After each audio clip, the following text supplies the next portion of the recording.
बिस्मिल्लाहिर्रहमानिर्रहीम। अगर आपने एमिरेट्स, कतर या टर्किश एयरलाइन से इस्लामाबाद से ट्रैवल किया है तो आज की वीडियो आपके लिए है, क्योंकि इसमें बयान किया गया एक इंटरेस्टिंग वाक़या आपसे बेहतर कोई और नहीं समझ सकेगा। मैं आज आपके साथ पुराने इस्लामाबाद एयरपोर्ट का एक इंटरेस्टिंग वाक़या शेयर कर रहा हूं और आपको ये सुनकर पता चलेगा कि आपकी फ़्लाइट के साथ क्या हो सकता है और इसका पैसेंजर्स पर क्या फ़र्क पड़ेगा। क्या बड़ा नाम रखने वाली एयरलाइंस का अमला ऐसा भी कर सकता है? ऐसे वाक़यात में क्या कुछ होता है और फिर हम इसके लिए क्या करते हैं? उस वक्त मैं सिविल एविएशन अथॉरिटी की तरफ से इस्लामाबाद एयरपोर्ट पर रेडार चीफ ऑपरेशंस ऑफिसर था। अर्ली मॉर्निंग इस्लामाबाद एयरपोर्ट पर दोहा, दुबई और इस्तांबुल से फ़्लाइट्स आती हैं और फिर वापस भी जाती हैं। ये वाक़या इन्हीं में से एक फ़्लाइट के मुतालिक है जिसका नाम मैं आपको नहीं बताऊँगा।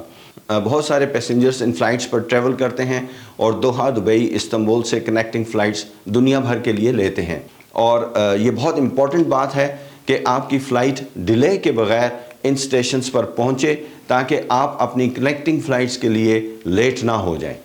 तो इसलिए इन फ़्लाइट्स का वक्त पर आना और वक्त पर डिपार्चर होना बहुत ज़रूरी होता है। एक रात मुझे इस्लामाबाद एयरपोर्ट ऑपरेशन रूम में से फ़ोन आया कि इन 3 एयरलाइंस में से आने वाली फ़्लाइट्स में से एक ने वायरलेस पर यह बताया है और इन्फॉर्म किया है कि उन्होंने वॉशरूम के अंदर शीशे पर लिपस्टिक के साथ लिखा हुआ देखा है।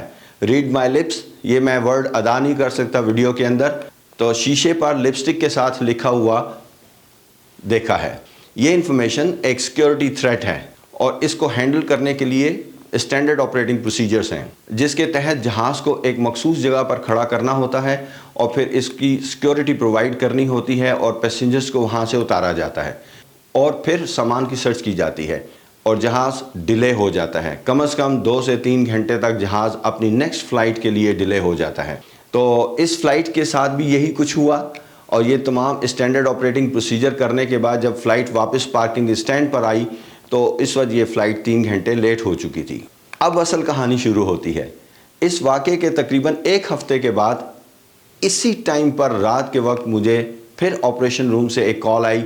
इसी एयरलाइन की फ़्लाइट ने दोबारा वही चीज़ रिपोर्ट की कि हमने जहाज़ के टॉयलेट के शीशे पर लिपस्टिक के साथ लिखा हुआ देखा है। हमारे लिए तो ये इन्फॉर्मेशन इतनी अहम है कि अगर मुझे इसकी ऑथेंटिसिटी पर शक भी हो तो भी मैं अपने स्टैंडर्ड ऑपरेटिंग प्रोसीजर को फॉलो किए बगैर नहीं रह सकता। हु नोज़ कि इस दफ़ा ये इन्फॉर्मेशन सही साबित हो। मुझे ये पहले वाले वाक़े का एक्शन रिप्ले लगा।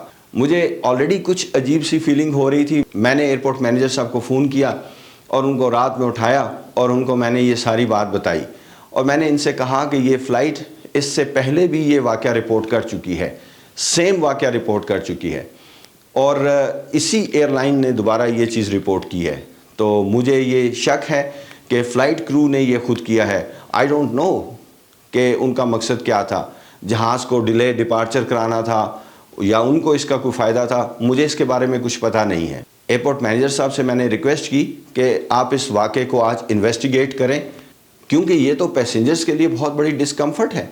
पहले तो यहाँ लाउंजेस में ख्वार होंगे, पता नहीं किस वक्त के वो अपने घरों से निकले हुए थे, और फिर किसका वीज़ा शॉर्ट होने की प्रॉब्लम हो, किसी के कनेक्टिंग फ़्लाइट के निकल जाने का ख़तरा हो, तो ऐसा नहीं होना चाहिए। पैसेंजर्स क्यों सफ़र करें।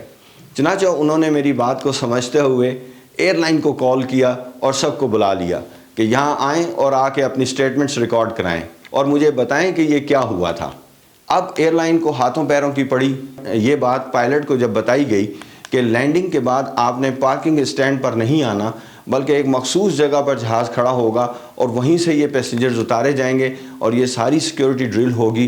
तो पायलट ने वायरलेस पर कहा, उसने बड़ा शोर शराबा शुरू कर दिया और उसने कहा कि इस चीज़ को ज़्यादा सीरियस लेने की ज़रूरत नहीं है, आप हमें नॉर्मल पार्किंग स्टैंड पर जाने दें। तो हमने पायलट को बताया कि ऐसा नहीं हो सकता, हमने अपना SOP पूरी करनी है।